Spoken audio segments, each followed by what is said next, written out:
Magandang araw muli. Ito po si Maluti Kia ng Maltik. Bumabalik sa inyo para pag-usapan natin ang isang napaka-kontrobersyal na nangyayari sa ating bayan.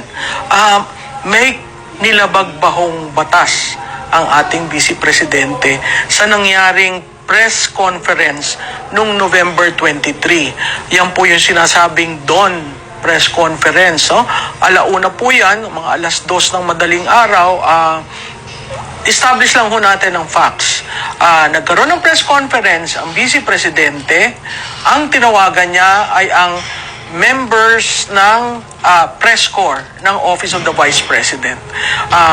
Merong iba dong sumama na mga kolumnista at merong mga nagtanong. So, yung mga yan ay subject ngayon sa isang subpoena ng NBI at tinatanong nila kung talaga daw totoong nangyari yung press conference. Ay alam mo nyo, madali namang establish yun, no?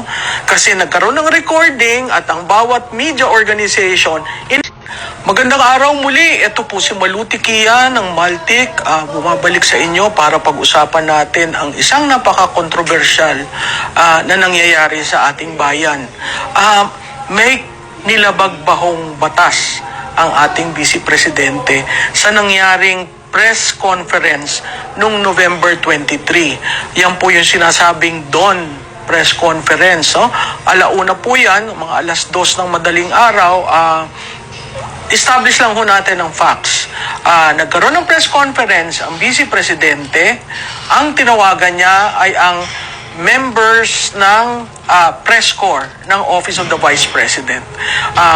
Merong iba dong sumama na mga kolumnista at merong mga nagtanong. So, yung mga yan ay subject ngayon sa isang subpoena ng NBI at tinatanong nila kung talaga daw totoong nangyari yung press conference. Ay alam mo nyo, madali namang establish yun, no?